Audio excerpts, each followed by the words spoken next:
Bien, ahora que ya sabemos cómo se clasifican las serpientes, vamos a pasar a la segunda sección de la pregunta 2. ¿Cómo reconocer a las especies de serpientes que son peligrosas para el ser humano? Bueno, aunque el grado de toxicidad de un animal pudiera ser un indicador de qué tan peligroso es, en la mayoría de las situaciones que involucran a una serpiente, el nivel de peligrosidad en primera instancia tiene que ver con nuestro propio comportamiento. Y me parece que esto queda súper bien sintetizado en esta figura. Ninguna serpiente es peligrosa si seguimos estos consejos. No molestarlas y dejarlas escapar si están acorraladas. La inmensa mayoría de las serpientes son inofensivas, son dóciles o si muerden no tienen toxinas lo suficientemente potentes como para afectarnos a los seres humanos. Ahora bien, algunas pocas especies sí son muy venenosas, pero son menos del 10% de todas las especies del mundo. Y además estas, las venenosas, pues solamente atacan para defenderse. Como sea, no está de más saber diferenciar aquellas venenosas que sí pudieran ocasionarnos algún daño si sufriéramos una mordedura, de aquellas que no representan un riesgo importante. De acuerdo a su nivel de toxicidad, las serpientes pueden categorizarse en 3 tipos. No venenosas. Estas serpientes sí producen toxinas, sin embargo en cantidades tan pequeñas que se consideran inofensivas para los seres humanos, por lo que si nos llegaran a morder, solo nos causarían una ligera molestia, como pinchazos de pequeñas agujas. La mayoría de las especies de serpientes pertenecen a este tipo o a esta categoría. Luego tenemos a las ligeramente venenosas. Estas especies tienen toxinas no muy potentes, por lo que en la mayoría de las personas una mordedura solo representaría una pequeña molestia, así como en las no venenosas. No obstante, las mordeduras de estas especies en personas susceptibles pudiera causar síntomas algo más severos, como inflamación pronunciada, sangrado abundante e incluso náuseas y vómito. Algunas especies de las familias Colubridae, Dipsadidae y Natricidae pertenecen a esta categoría. Por último tenemos a las venenosas, en las cuales por lo general su mordedura podría ocasionarnos un envenenamiento severo e incluso la muerte si no somos atendidos por personal de salud. En esta categoría entran las especies que pertenecen a la familia Viperidae y a la familia Elapidae. Otra clasificación práctica de las serpientes que se relaciona con el grado de toxicidad es a través de los tipos de dentición que presentan. Son 4 tipos de dentición y bueno, voy a detallar cada uno de ellos en las siguientes láminas. En la dentición aglifa, esta de acá arriba, los dientes son sólidos, sin surcos ni colmillos especializados en la inyección del veneno, por lo que las especies con esta dentición son consideradas no venenosas. Este es el tipo de dentición más primitivo y el que presentan la gran mayoría de las especies de serpientes. La dentición opistoglifa, está acá abajo, se caracteriza por la presencia de 2 colmillos en la parte media trasera de la boca. Se trata posiblemente del sistema más primitivo de inoculación de veneno y quizás el menos preciso, ya que el veneno más que ser inyectado se introduce en la víctima por capilaridad. Las especies con este tipo de dentición por lo general son ligeramente venenosas, aunque también hay especies con esta dentición clasificadas como no venenosas. Algunas especies de la familia Colubridae, Dipsadidae y Natricidae presentan este tipo de dentición. La dentición proteroglifa, presente en la familia Elapidae, se caracteriza por un par de colmillos inoculadores de veneno situados en la parte frontal de la boca, los cuales son pequeños, cortos y fijos. Por último, en relación a la dentición, tenemos al tipo solenoglifo. Este se caracteriza por presentar un sistema de inoculación de veneno bastante avanzado, que está conformado por un par de colmillos largos y huecos en la parte frontal de los maxilares, que son además móviles, por lo que se encuentran plegados al paladar cuando la serpiente tiene la boca cerrada. La dentición solenoglifa se encuentra presente en las especies de la familia Viperidae. Y bueno, estas dos familias, los elápidos y los vipéridos, son en los tipos de dentición que identifican a las serpientes que pudieran representar algún peligro para las personas.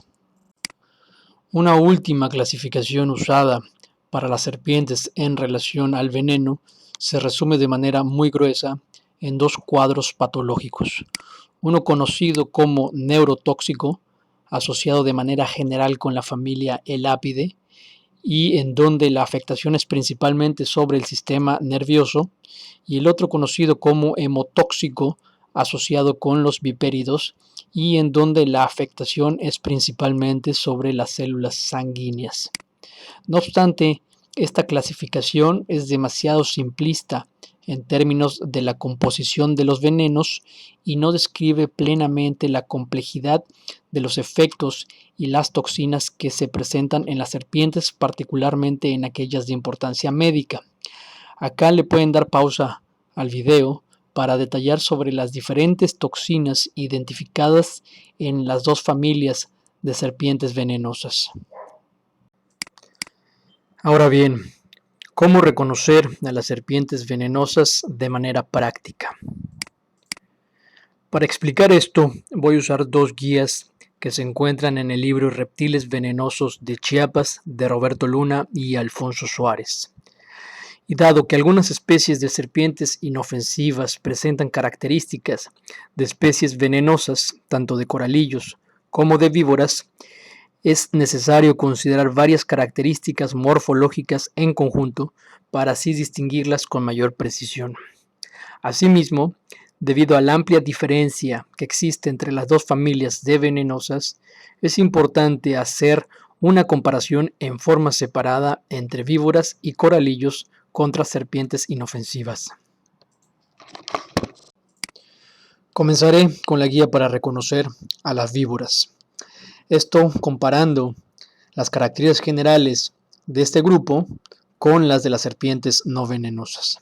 Primero, las víboras tienen una cabeza más triangular, como asemejando la forma de la punta de una lanza o una flecha, mientras que en la mayoría de las serpientes no venenosas la cabeza es más redondeada. Y menciono la mayoría como palabra clave porque hay especies de serpientes no venenosas que presentan cabezas tipo triangulares. Luego, las víboras presentan un cuerpo robusto con la cola y cuello bruscamente adelgazados, mientras que el cuerpo en la mayoría de las serpientes no venenosas es más delgado y parejo.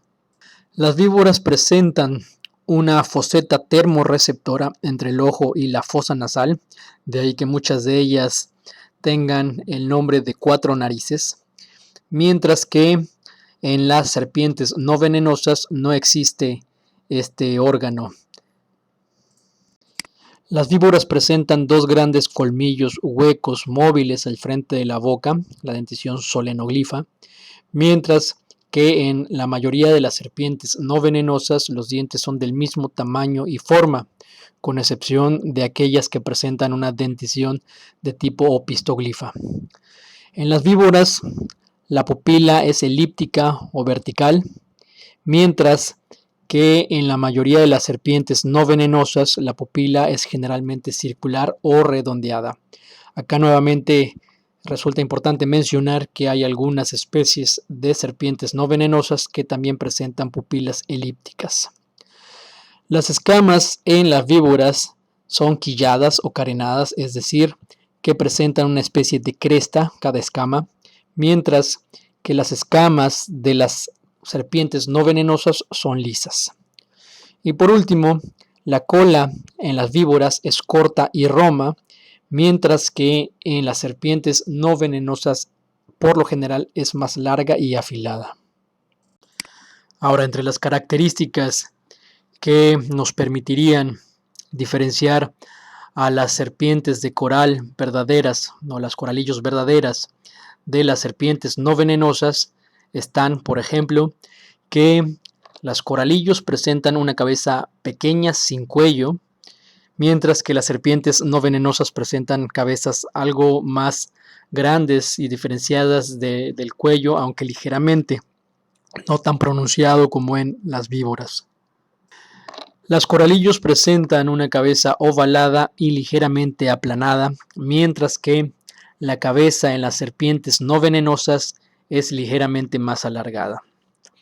El ojo de las coralillos es mucho más pequeño, comparativamente hablando, con el ojo de las serpientes no venenosas, que es relativamente más grande.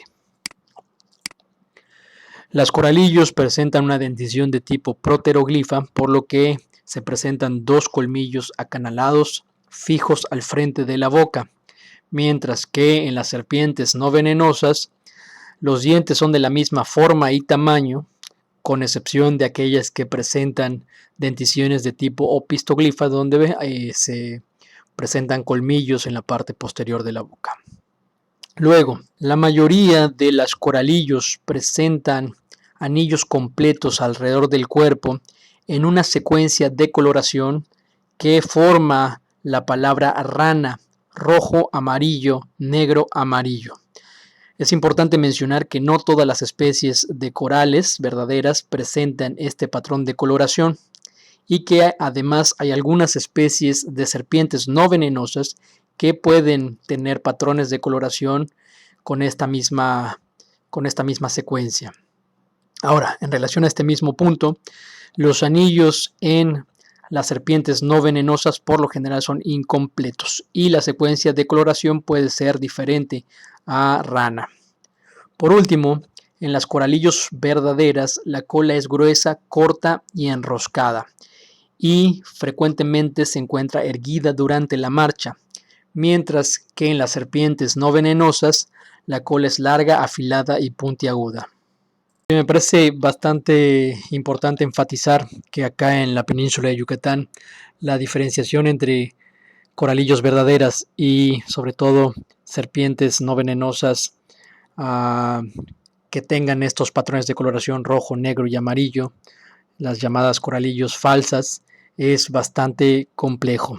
Primero, debido a que la especie que tenemos aquí en la región, la serpiente de coral variable, Micrurus apiatus, puede presentar distintos patrones de coloración. Acá en esta lámina les muestro 3 ejemplares que pertenecen a la misma especie, a Micrurus apiatus, y como pueden apreciar hay poblaciones en donde los anillos se encuentran completos y es bastante reconocible el patrón con la secuencia rojo, amarillo, negro, amarillo. Sin embargo, en individuos de otras poblaciones de la península de Yucatán no existe un patrón de coloración con secuencia rana. Y segundo, debido a que en la península de Yucatán se distribuyen varias especies de serpientes no venenosas que en su coloración asemejan a las serpientes de coral. Algunas inclusive replicando el mismo patrón de coloración que presentan la mayoría de las especies de coralillos verdaderas, esta secuencia que va rana, rojo, amarillo, negro, amarillo.